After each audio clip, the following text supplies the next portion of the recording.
تو امام الانبیاء، ذرا غور سے سننا، امام الانبیاء خاتم النبیین والمعصومین حضرت محمد مصطفیٰ احمد مجتبیٰ صلی اللہ علیہ وسلم جو سب کے سردار ہیں، وجہ تخلیق کائنات ہیں، جن کا دامن اتنا پاک ہے اگر نچوڑا جائے تو فرشتے وضو کریں. ان کی اولاد جو ان کی لاڈلی بیٹی سیدۃ النساء اہل الجنہ حضرت فاطمہ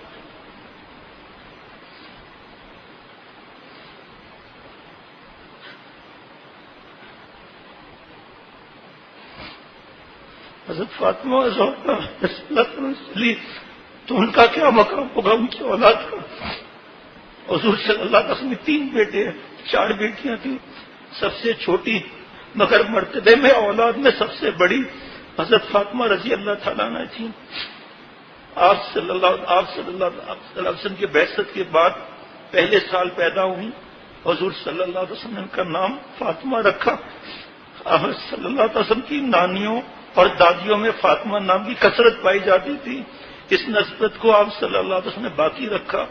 فاطمہ کا مطلب فتم سے ہے، جس کا معنی ہے قطع کرنے والا، یعنی چھڑانا، یعنی وہ دنیا سے الگ کر دی گئی تھی. ان کی تخلیق آخرت کے لیے ہوئی. اور آپ کے 2 لقب تھے، بطول اور زہرا. بطول کا مطلب جو اللہ تعالیٰ کی عبادت کے لیے یکسو ہو جائے، اور زہرا کا معنی ہے کہ ظاہر اور باطن مجلہ اور مصفا ہو.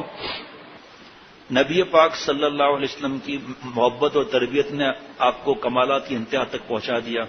آپ صلی اللہ علیہ وسلم کے وصال کے وقت جو حضرت فاطمہ رضی اللہ عنہ اشعار ہیں برداشت نہیں ہو سکتے، اور جلد صدمہ برداشت نہیں کر سکی. جلد اللہ کے پاس چلی گئی تھوڑے عرصے میں. بچی تھی بہت چھوٹی، اور ابو جہل بدبخت نے آپ صلی اللہ علیہ وسلم کی گردن مبارک پر اونٹ کی اجڑی رکھی. ہٹائیں تو کس طرح ہٹے؟ ابو جہل بدماش سب ہنس رہے تھے. آپ صلی اللہ علیہ وسلم کتنی بدبو اور کتنی تکلیفی ہوگی. اور آج ہم فلموں میں، ویڈیو گیم اور اس میں گھسے ہوئے ہیں، بے پردگی میں. خواتین کو فکر ہی نہیں ہے شرعی پردہ ہو، بس ہندو عورتوں کی نقل کرو، جینس پینٹ شرٹ برقعے کے نیچے پہنو. شوہر ہے تو کیا ہوا؟ جو اس کے لیے حقوق ہے سب کی اجازت ہے، جائز کی، ناجائز کی اجازت تھوڑی ہے، یا منع کی ہوئی چیزوں کی بات تھوڑی ہے. جو مرد عورتوں کا لباس پہنے، جو عورت مرد کا لباس پہنے، اس کے لیے کیا حکم ہے؟ اس لیے یہ تھوڑی لکھا ہے کہ برقعوں میں آپ چڈی پہن لو. جیسے کچھ علاقے میں نام نہیں لیتا، کچھ ملک ہیں مسلمان، نام نہیں لیتا اس ملک کا، وہاں سے ایک خاندان جڑا ہوا ہے، اب وہ دوسرے ملک میں ہے. تو مجھے خاتون کا ای میل آیا کہ ہم کہاں جائیں، کیا کریں، تنہائیاں ہو رہی ہیں وغیرہ. میں نے لکھا کہ بھائی آپ اپنے شوہر سے کہیں کہ وہ نمازی دوستوں میں سے کسی ایک سے دوستی لڑا دیں. بہت مہنگے علاقے میں ان کا گھر تھا، تو زیادہ تر اس علاقے کے لوگ تھے، بہت مبارک علاقہ.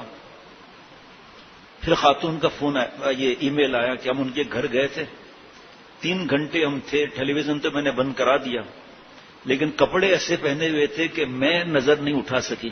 وہ کپڑے کیسے ہوں گے؟ پھر فرشتوں کو حیا نہیں آتی کیا؟ برقع پہنا ہوا ہے زبردست اندر کی وقع، یہ باہر بھی نکلتی ہیں تو ان کا یہی حال ہے، سڑے ہوئے کپڑے پہنے ہوتی ہیں. اب تو اللہ معاف فرمائے، جو سختیاں کم ہوئی ہیں پتہ نہیں کیا ہوگا، اللہ رحم فرمائے. نبی صلی اللہ علیہ وسلم کی محبت اور تربیت نے آپ رضی اللہ عنہ کو کمالات کی انتہا پر پہنچا دیا. آپ اخلاق اور عادات میں حضور صلی اللہ علیہ وسلم مکمل شبیہ تھیں. آپ کا نکاح 15 سال کی عمر میں حضرت علی رضی اللہ عنہ سے پیدا ہوا نکاح. آپ صلی اللہ علیہ وسلم فرمایا مجھے اللہ نے حکم دیا کہ فاطمہ کا نکاح علی سے کر دو. آپ کیا سمجھتے ہیں کہ جو ہم اہل حق کے ہیں کیا صرف حضور صلی اللہ علیہ وسلم سے محبت کرتے ہیں؟ کیا ہمارا ایمان ہے صحابہ رضوان اللہ علیہ مجمعین محبت میں ہے یا نہیں؟ سب زور سے کہنا ہے ماشاءاللہ.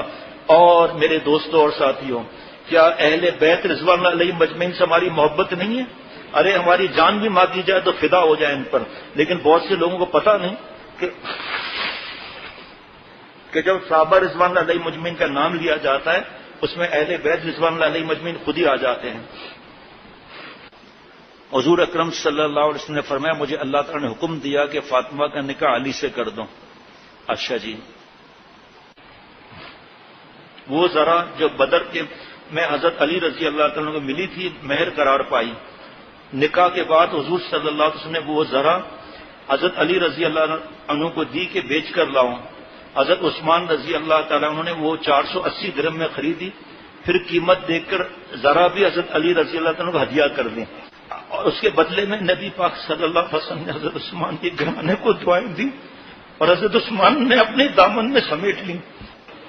حضرت عثمان رضی اللہ تعالیٰ کے نکاح میں 2 بیٹیاں آئیں۔ جب دوسری بیٹی کی تدفین ہو رہی تھی تو حضور صلی اللہ علیہ وسلم فرما رہے تھے میری بیٹی تیسری ہوتی تو عثمان کو دیتا میں۔ سوچو ایسے پیارے اللہ کے جنہوں نے کتنا مال خرچہ کیا، وہ کنواں آج بھی موجود ہے مدینہ شریف میں جس کے پانی سے کھجور کا باغ اور سب صدقہ کر دیا جاتا ہے، وہ جن کی حفاظت کے لیے حضرت حسن حضرت حسین رضی اللہ تعالیٰ عنہما بیٹھے تھے وہاں پر۔ خیر، اور اس کے بدلے میں نبی پاک صلی اللہ علیہ وسلم نے حضرت عثمان کے گھرانے کو دعائیں دی اور حضرت عثمان نے اپنے دامن میں سمیٹ لی۔ نکاح کے بعد خلفائے ثلاثہ رضوان علیہ مجمعین اور دیگر صحابہ موجود تھے۔ حضرت حارثہ بن نعمان نے تھوڑے عرصے میں حضرت صلی اللہ علیہ وسلم کے حجرے مبارک کے قریب ایک مکان حضرت علی رضی اللہ عنہ اور حضرت فاطمہ رضی اللہ تعالیٰ عنہ کے رہنے کے لیے ہدیہ کر دیا اور اس کے بدلے جنت میں مکان خرید لیا۔ اللہ تعالیٰ نے اصل تو وہ بھی اصل ہی ہے، اللہ تعالیٰ نے حضرت فاطمہ رضی اللہ تعالیٰ عنہ اور حضرت علی رضی اللہ تعالیٰ عنہ کو 3 لڑکے، حضرت حسن، حضرت حسین، حضرت محسن رضوان اللہ علیہ مجمعین، اور 2 لڑکیاں حضرت زینب رضی اللہ تعالیٰ اور حضرت ام کلثوم رضی اللہ عنہم عطا فرمائے۔ حضرت حسین رضی اللہ تعالیٰ عنہ 5 شعبان 4 ہجری کو پیدا ہوئے۔ آپ کی پیدائش مبارکہ سے پہلے حضور صلی اللہ علیہ وسلم کی چچی ام الفضل زوجہ حضرت عباس رضی اللہ تعالیٰ عنہ نے ایک خواب دیکھا کہ حضور صلی اللہ علیہ وسلم کے جسم مبارک سے گوشت کا ایک ٹکڑا جدا ہو کر ان کی جھولی میں گرا۔ حضور صلی اللہ علیہ وسلم فرمایا غم نہ کریں، خواب مبارک ہے، ان قریب میری بیٹی سیدہ فاطمہ زہرا رضی اللہ تعالیٰ کے ہاں بیٹے کی پیدائش ہوگی جس کی پرورش آپ کے ذمہ ہوگی۔ چنانچہ اس خواب کے کچھ عرصے بعد حضرت حسین رضی اللہ عنہ پیدا ہوئے اور جو جنت کے شہزادوں حسن اور حسین رضی اللہ تعالیٰ کی خوبصورت جوڑی مکمل ہو گئی۔ جنت کے سردار ہیں نا، وہ خطبہ پڑھتے ہیں نا جمعے میں، اس میں سب ذکر ہے۔ یہ خبر ملتے ہی نبی صلی اللہ علیہ وسلم تشریف لائے اور برکت کے لیے اپنے زبان مبارک نومولود کے منہ میں ڈالی، دائیں کان میں اذان اور بائیں کان میں اقامت کہی۔ اور سنت، ہم دوسری سنت اپناتے ہیں کہ کوئی بھی خاندان کا بزرگ جو اللہ والا ہو تو وہ کھجور چبا کر یا چھوارا یہ مکھی کے سر کے برابر اس کے تالو میں لگا دیں۔ یہ خوشمت شہزادہ جس کے وجود میں سب سے پہلے مبارک لعاب پہنچی اور کانوں میں اعلیٰ اور عرفہ آواز گونجی، اس کا نام نبی کریم صلی اللہ علیہ وسلم نے حسین رکھا۔ حضرت حسین رضی اللہ عنہ اپنے نام کے مانند حسین اور جمیل، شکل و صورت میں کائنات کے سب سے خوبصورت انسان محمد مصطفیٰ صلی اللہ علیہ وسلم سے مشابہ ہیں۔ نبی کریم صلی اللہ علیہ وسلم اور صحابہ رضوان اللہ علیہ مجمعین کی آنکھ کا تارا تھے۔ حسنین کریمین دونوں کے متعلق رضی اللہ عنہما کے زبان نبوت سے کیا خوبصورت الفاظ ادا ہوئے، الہ العالمین جس طرح میں ان دونوں سے محبت رکھتا ہوں تو بھی ان سے محبت رکھ، اور جو ان دونوں کو محبوب رکھے تو بھی ایسے محبوب بنا لے۔ اب بتائیں کہ ہمارے بزرگوں نے ہمیں کیا سکھایا؟ کوئی ثابت نہیں کر سکتا کہ اہل حق میں سے کسی نے ایک صحابی رضی اللہ تعالیٰ شان نے گستاخی کی ہو۔ طویل مضمون ہے، کتاب ملتی ہے ہدیہ صحابہ رضوان اللہ علیہ مجمعین کے بارے میں۔ اللہ تعالیٰ کی محبت حاصل، کیا جملہ ہے ذرا غور سے سننا۔ الحمدللہ سب کو محبت ہے۔ الہ العالمین جس طرح میں ان دونوں سے محبت رکھتا ہوں تو بھی ان سے محبت رکھ، اور جو ان دونوں کو محبوب رکھے تو بھی اسے محبوب بنا لے۔ اللہ تعالیٰ کی محبت حاصل کرنے کا ایک آسان نسخہ ان شہزادوں سے قلبی محبت بھی ہے رضی اللہ عنہما۔ ایک بار حضرت حسین رضی اللہ عنہ کی رونے کی آواز سن کر سیدہ فاطمہ رضی اللہ عنہا سے فرمایا کیا تو نہیں جانتی اس کے رونے سے مجھے تکلیف ہوتی ہے؟ اور آپ صلی اللہ علیہ وسلم نے قرب قیامت کی نشانیوں سے نشانی حضرت حسین رضی اللہ تعالیٰ عنہ کی شہادت کی بھی دی تھی، اور اس ظالم نے جس نے گردن مبارک کاٹی اور دوسرے نے کیا کیا، نعوذ باللہ اب کیا عرض کروں، یہ باتیں بتاتے ہوئے بھی اس ظالم نے لکڑی لے کر نعوذ باللہ بالوں میں رکھنا شروع کی۔ بدبخت نے ایک صحابی رضی اللہ عنہ پہنچ گیا، وہیں سے اتنا زور سے ڈانٹا کہ بدبخت اپنے عجاب کی فکر کر اس بالوں کو آپ صلی اللہ علیہ وسلم نے چوما ہے. یہ بدبختی ہوتی ہے نا. ان پیاروں نے سکھایا، نعوذ باللہ لڑائی جھگڑے سکھائے. صحابہ رضوان اللہ علیہ مجمعین کسی ایک کے شان میں گستاخی کی. حضرت عثمان رضی اللہ تعالیٰ عنہ کی شہادت سے پہلے آخری لمحے تک حضرت حسن حضرت حسین رضی اللہ تعالیٰ عنہما حفاظت میں تھے اور تلاوت کرتے رہے. پھر حضرت عثمان رضی اللہ تعالیٰ عنہ نے فرمایا آپ لوگ دونوں جاؤ بیٹا، سب کو باہر بھیج دیا. بہرحال ایک دفعہ تو اس محبت کی حد ہو گئی. آپ صلی اللہ علیہ وسلم نے فرمایا حسین مجھ سے ہے اور میں حسین سے ہوں. اسی طرح ایک جگہ ارشاد پر حسن اور حسین رضی اللہ عنہما تو جنت کے نوجوانوں کے سردار ہیں جناب. کبھی ان کی الفت محبت میں ممبر سے اتر آئے، کبھی سجدے طویل کیے کیونکہ پشت پر جنت کے شہزادے سردار سوار تھے. جی کبھی ارکان نماز یوں ادا کیے جا رہے ہیں کہ شہزادہ رسول وجود اطہر کے ساتھ چمٹے ہیں. کبھی ان بچوں کے ساتھ دوڑ رہے ہیں اور کبھی کندھوں پر سواری کرائی جا رہی ہے. دیکھنے والوں نے کہا سواری کتنی اعلیٰ ہے تو فوراً زبان نبوت سے نکلا سوار بھی تو کتنا اعلیٰ ہے. یہ ہے ہمارے بزرگوں کا طریقہ، سب سے محبت کرنا، سب صحابہ رضوان علیہ مجمعین سے. ایک روز نبی کریم صلی اللہ علیہ وسلم نے کئی لڑکوں کو کشتی میں پچھاڑتے دیکھا تو فرمایا کہ یہ شجاع ابن شجاع ہے.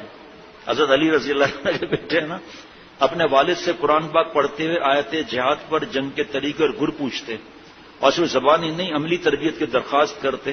پھر حضرت علی رضی اللہ عنہ انہیں مشقیں کراتے حتیٰ کہ اس فن میں کامل ہو گئے اور آگے جا کر نواسہ رسول نے بہت سی جنگوں اور میدان کربلا میں اپنے بہادری کے جوہر دکھائے.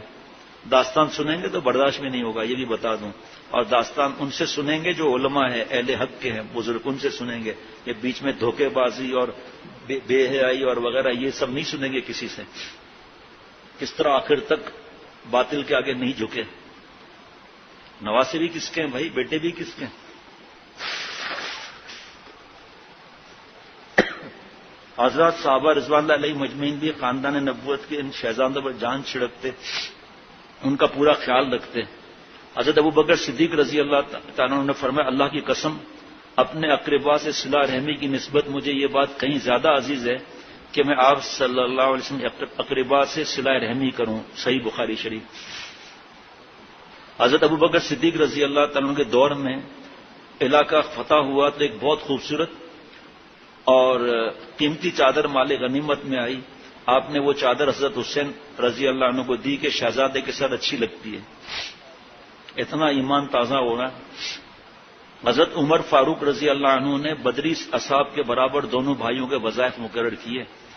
دین نے جس چیز سے نہیں روکا اور اجازت دی، خلفائے ثلاثہ رضوان علیہ مجمعین نے اس مقدس گرانے کی ایک ایک فرد بالخصوص ان شہزادوں سے محبت، مودت، جود و سخا میں انتہا کر دی.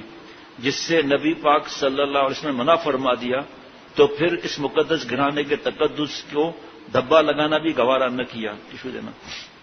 حضرت عمر فاروق رضی اللہ تعالیٰ کے زمانے میں یمن سے کپڑے آئے تو کوئی حسنین کریمین رضی اللہ عنہما کے ناپ کے مطابق نہ آیا.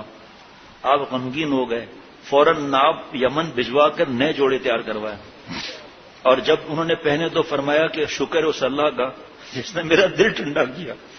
حضرت حضرت عثمان رضی اللہ تعالیٰ ایک روز خطبہ دے رہے تھے تو حدیث پڑھ کر آپ نے دونوں صاحبزادوں کی طرف اشارہ کیا اور فرمایا جو شخص رسول اللہ صلی اللہ علیہ وسلم سے محبت رکھتا ہے اس کا فرض ہے کہ ان سے محبت رکھے اور ان کے درجات کو پہچانے. کون بدبخت مسلمان ہوگا جو ذرا بھی زبان کھولے ان کے لیے.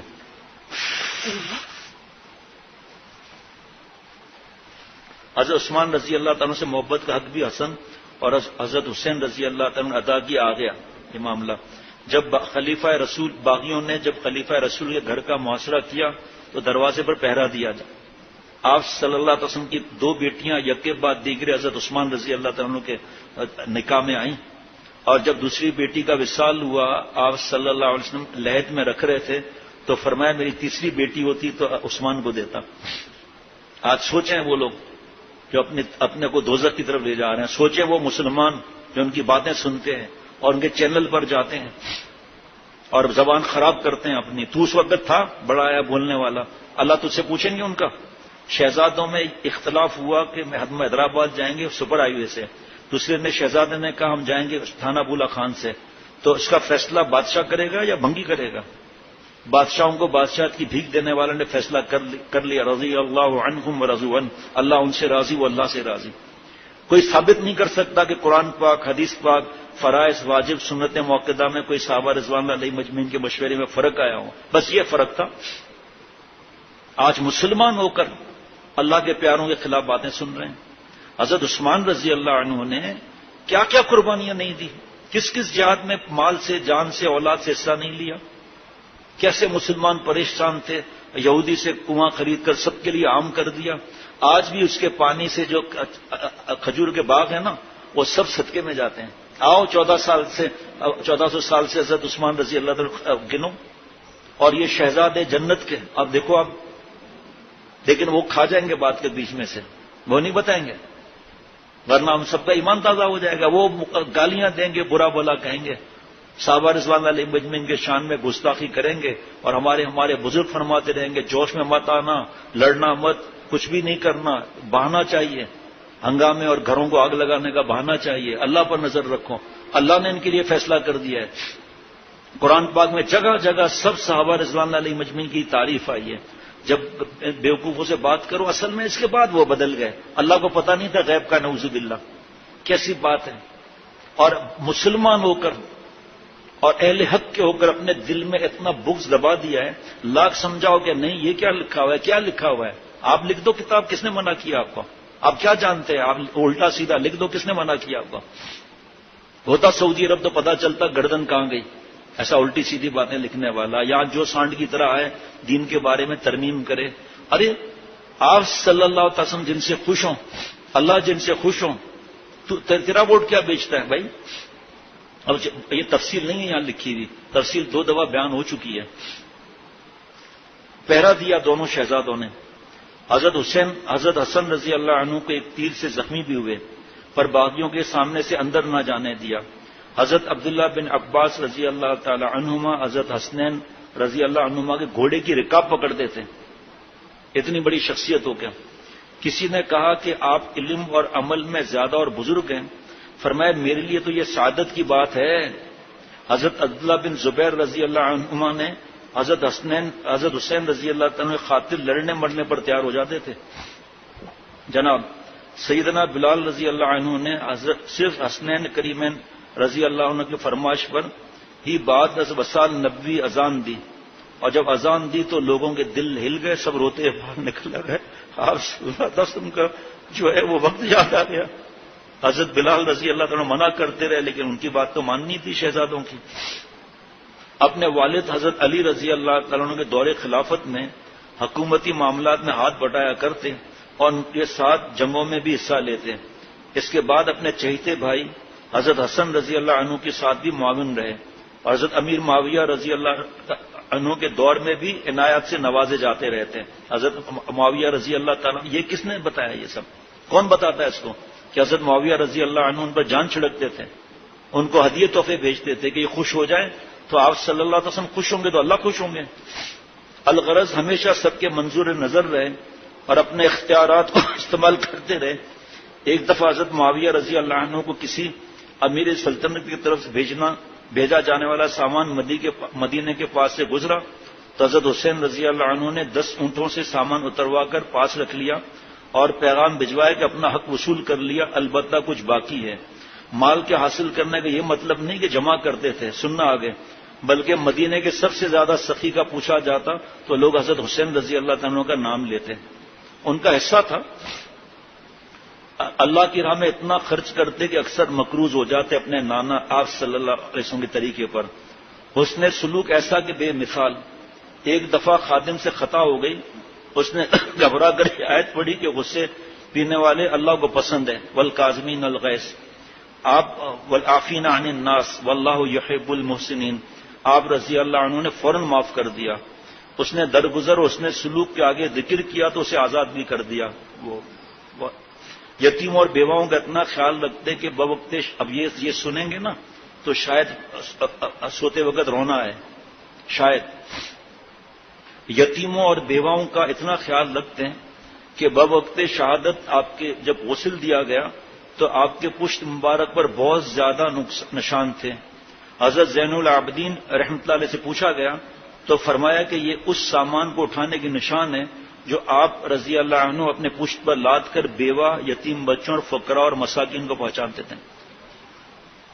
حالانکہ خدام سے کام لے سکتے تھے. عبادت گزار اتنے کہ بعض وقت سینکڑوں نوافل ادا کرتے. یہ آپ صلی اللہ علیہ وسلم کے اثر تھا. جو اذان دی گئی، جو پیدائش کے وقت آپ کے کانوں میں دی گئی تھی، تلاوت قرآن مجید کا یہ حال کہ چلتے پھرتے زبان پر تلاوت جاری رہتی، یہ لسان نبوت چوسنے کی برکت تھی. اس وجہ سے بہت قرآن پاک بہت عمدہ پڑھتے تھے. جو آپ کی تلاوت سنتا تو پھر حل میں مزید کی تمنا کرتا کہ اور پڑھیے. عاشقانہ عبادت حج کا یہ عالم کہ مدینہ شریف سے مکہ شریف تک پیدل چل کے 35 حج ادا کیے. گرمی کیسی، یہ چیزیں تو پھیلانے کی آگے، لڑنا تھوڑی ہے، بحث تھوڑی کرنا ہے. ہمارے بزرگوں نے بحث کرنے سے منع کیا ہے، مانیں گے ہی نہیں کبھی بھی. ہم نے آگے بڑھنا ہے کتابوں کا حوالہ دے کر. سوتے رہو بچہ، یہاں یہ 35 سال حضرت گئے ہیں اور یہاں سو رہے ہیں آپ. سخاوت کا یہ حال تھا کہ اپنے تو اپنے دروازوں سے دشمن بھی خالی نہیں گئے. قرض لے لیا پر کسی سائل کو مایوس نہیں کیا. نماز سے اتنی محبت کہ اللہ کے دین کی سر بلندی کی خاطر نکلے اور اسی راستے میں سجدے کی حالت میں میدان کربلا میں 10 محرم ہجری 61 کو 57 برس کی عمر میں شہید کر دیے گئے. ہمارا المیہ یہ ہے کہ ہم صرف 10 محرم کو ہی حضرت حسین رضی اللہ تعالیٰ عنہ کا ذکر کرتے ہیں، جبکہ چاہیے تو یہ تھا کہ محراب اور ممبر ہو یا صحافت کی دنیا ہو، تسلسل کے ساتھ ان مقدس ہستیوں کا ذکر خیر ہونا چاہیے. میرا ارادہ تھا کہ آج پڑھوں گا پھر ریکارڈ میں رکھ لوں گا. ابھی تو دل کی یہ کیفیت ہے کہ جمعرات کل ہو تو اس کو پڑھ لوں. کیا ہے اس میں بھائی؟ یہاں آ بھی گیا. شہادت کے ساتھ آپ کی روشن زندگی کے مثالی کارنامے کو بھی قوی حوالہ جات کے ساتھ، قوی حوالہ جات کے ساتھ بیان کیا جائے تاکہ امت مسلمہ اپنے بڑوں کی زندگی سے بخوبی آگاہ ہو سکے. اللہ تعالیٰ ان حضرات کو جن کے وجہ سے دین ہم تک پہنچا بہترین جزا سے نوازے اور کل ہمارا حشر ان کے قدموں میں بنائے. اللہ تعالیٰ آمین بولنا چاہیے.